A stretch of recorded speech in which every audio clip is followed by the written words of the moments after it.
ஆசிரியர்களுக்கு வணக்கம். இன்னைக்கு டே 8ஓட டெஸ்ட் திருக்குறள் சார்ந்த கேள்விகள், அதாவது திருக்குறள் அணிகள்ல இருந்து கேள்விகள் பார்க்க போறோம். டெஸ்ட் பார்க்கறதுக்கு முன்னாடி ஒரு முக்கியமான இன்ஃபர்மேஷன். நாம ஒவ்வொரு 4 கிளாஸ் முடிஞ்சதுக்கு அப்புறம் ஒரு ஹோல் டெஸ்ட் பார்த்துட்டு இருக்கோம். அந்த மாதிரி தான் ஃபர்ஸ்ட் 4 கிளாஸ் முடிஞ்சதும் ஒரு டெஸ்ட் முடிச்சிட்டோம். இப்போ இதோட டே 8 முடியுது. இப்போ நம்ம என்ன பண்ண போறோம்னா ஃபுல் டெஸ்ட் ஒன்று பார்க்க போறோம். இதை மட்டும் நீங்க தான் சொல்லணும், இந்த டெஸ்ட் எப்படி எழுத போறோம் அப்படின்றத. டே 1லேருந்து டே 8 வரைக்கும் ஃபுல்லாக ஒரு டெஸ்ட் வச்சிடலாங்களா?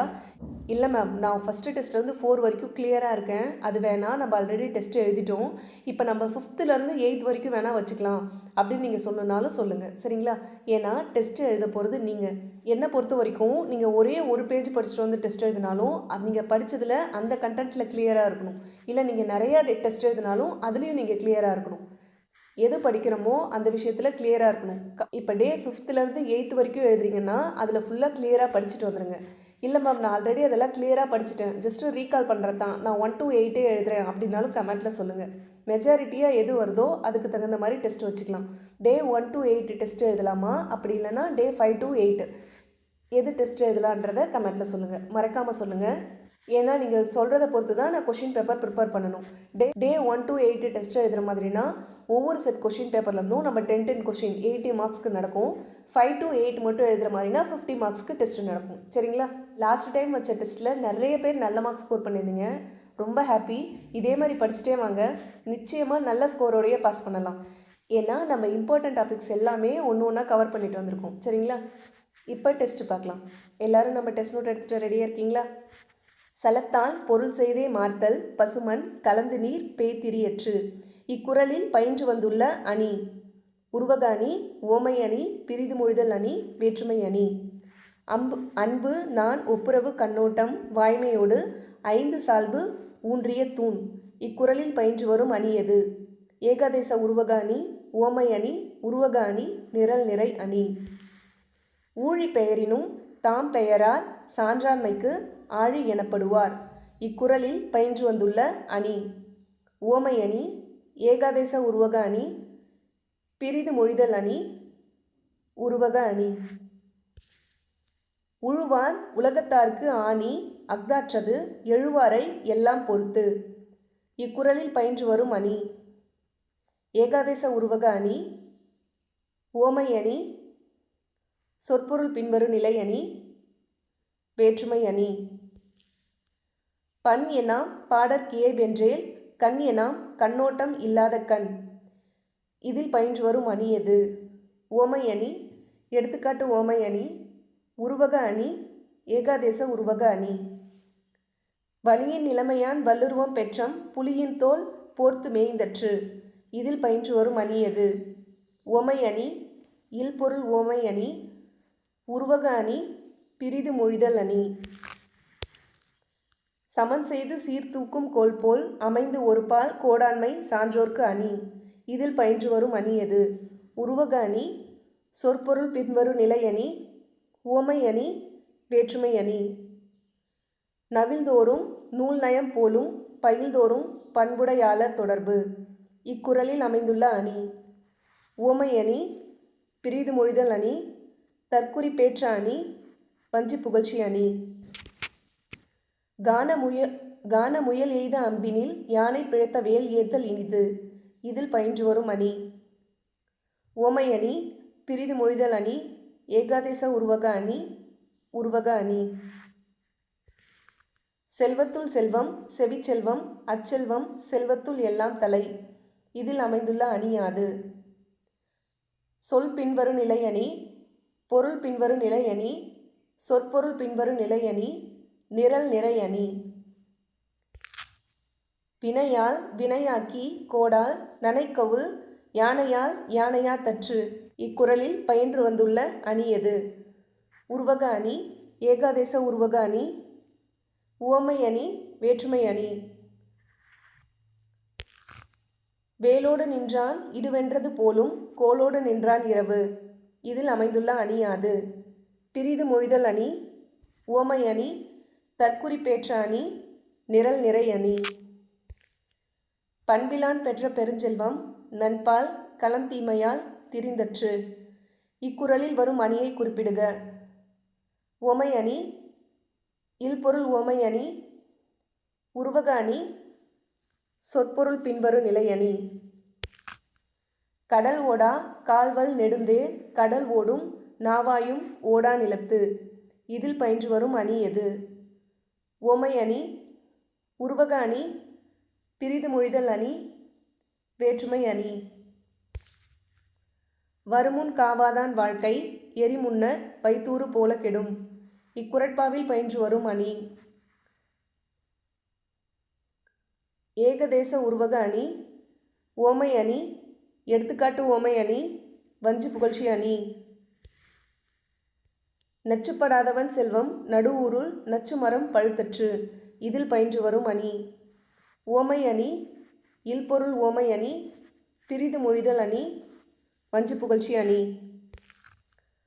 பொருளல்ல வரை பொருளாக செய்யும் பொருளல்ல தில்லை பொருள். இதில் அமைந்துள்ள அணி. சொல் பின்வரு நிலை அணி, பொருள் பின்வரு நிலை அணி, சொற்பொருள் பின்வரு நிலை அணி, நிரல் நிறை அணி. குன்றேறி யானைப்போர் கண்டாற்றல் தன்கை தொன்றுண்டாக்க செய்வான் வினை. இதில் வரும் அணி எது?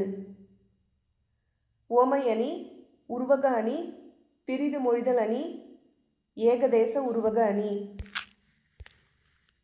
இன்மையின் இன்னாது இயாதெனின் இன்மையின் இன்மையே இன்னாதது. இதில் பயின்று வரும் அணி. சொல் பின்வரு நிலை அணி, பொருள் பின்வரு நிலை அணி, சொற்பொருள் பின்வரு நிலை அணி, வேற்றுமை அணி. தீயினால் சுட்ட புண் உள்ளாரும் ஆறாதே நாவினால் சுட்டவடு. இதில் அமைந்துள்ள அணி யாது? உவமை அணி, வேற்றுமை அணி, உருவக அணி, வஞ்சி புகழ்ச்சி அணி. ஆன்சர் செக் பண்ணிக்கலாம். டே 7 டெஸ்ட்டில் ராவண காவியம் 3 காண்டங்களையும் 3100 பாடல்களையும் கொண்டுள்ளது அப்படின்னு சொல்லிட்டேன். ஆக்சுவலாக அது 5 காண்டங்கள். அது மட்டும் கொஞ்சம் கரெக்ஷன் பண்ணிக்கோங்க. ஏன்னா கிளாஸில் நான் கரெக்டாக சொல்லியிருப்பேன். டெஸ்ட் அப்போ நான் 3 காண்டங்கள்னு டிக் பண்ணியிருப்பேன். அது நிறைய பேர் கமெண்ட்டில் சொல்லியிருந்தீங்க. சொன்னவங்க எல்லாருக்கும் ரொம்ப தேங்க்ஸ். நீங்கள் சொன்னதுக்கப்புறம் தான் நான் மறுபடியும் போய் ரீசெக் பண்ணேன். சொன்னபோது கிளாஸில் கரெக்டாக சொல்லியிருந்திருப்பேன். அதாவது நம்ம எக்ஸ்பிளைன் பண்ணியிருப்போம் இல்லைங்களா, அதில் கரெக்டாக சொல்லியிருந்திருப்பேன். பட் டெஸ்ட்டில் வந்துட்டு நான் 3 காண்டங்கள் அப்படின்ற மாதிரி சொல்லியிருந்திருப்பேன். அது மட்டும் கொஞ்சம் கரெக்ஷன் பண்ணிக்கோங்க.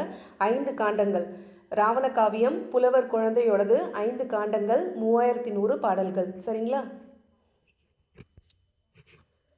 சலத்தால் பொருள் செய்தே மாத்தல் பசுமன் கலந்து நீர் பேர்த்திரியற்று. இக்குறட்பாவில் பயின்று வந்துள்ள அணி உவமை அணி. Option B. அன்பு நான் ஒப்புரவு கண்ணோட்டம் வாய்மையோடு 5 சால்பு ஊன்றிய தூண். ஏகதேச உருவக அணி. ஊழி பெயரினும் தாம் பெயரார் சான்றாண்மைக்கு ஆழி எனப்படுவார். இக்குறளில் பயின்று வந்துள்ள அணி ஏகதேச உருவக அணி. உழுவார் உலகத்தார்க்கு ஆணி அஃதாற்றது எழுவாரை எல்லாம் பொறுத்து. ஆக்சுவலாக நான் இந்த இடத்துல உங்ககிட்ட ஒன்று சொல்லணும். நான் ஸ்டார்டிங்கில் கொஷின் படிக்கும்போது என்னோடய ப்ரொனன்சியேஷன் வந்துட்டு ஏகதேச உருவக அணி அப்படின்றத ஏகாதேச உருவக அணி அப்படின்னு சொல்லி ப்ரொனவுன் பண்ணியிருப்பேன். அதை மட்டும் கொஞ்சம் கரெக்ஷன் பண்ணிக்கோங்க. ஏன்னா நான் படிக்கும்போது எங்கள் மேம் வந்துட்டு ஏகாதேச உருவக அணி அப்படி தான் அவங்க படிப்பாங்க. எனக்கு அதை கேட்டு எனக்கு அப்படியே தான் வந்துருச்சு. நான் படிக்கக்குள்ளேயும் அதே மாதிரி படிப்பேன். நிறைய டைம் கரெக்ட் பண்ணணும்னு நினச்சிருக்கேன், பட் கரெக்ட் பண்ண முடியல. அதனால் அந்த ப்ரொனன்சியேஷன் மட்டும் கொஞ்சம் பார்த்துக்கோங்க. ஏகதேச உருவக அணி. ஓகேங்களா? 4th ஒன்றுக்கும் ஏகதேச உருவக அணி தான் ஆன்சர். பன்னெண்ணாம் பாடற்கியை வென்றேல் கண்ணெண்ணாம் கண்ணோட்டம் இல்லாத கண். இதில் பயின்று வரும் அணி எது? எடுத்துக்காட்டு உவமை அணி. வலியின் நிலைமையான் வல்லுருவம் பெற்றம் புலியின் தோல் போர்த்து மேய்ந்தற்று. இதில் பயின்று வரும் அணி எது? இல்பொருள் உவமை அணி. சமன் செய்து சீர்தூக்கும் கோல் போல் அமைந்து ஒரு பால் கோடாண்மை சான்றோர்க்கு அணி. உவமை அணி. நவில்தோறும் நூல் நயம் போலும் பயில்தோறும் பண்புடையாளர் தொடர்பு. உவமை அணி.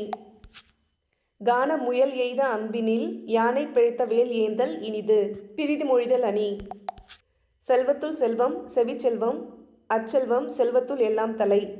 சொற்பொருள் பின்வரும் நிலை அணி.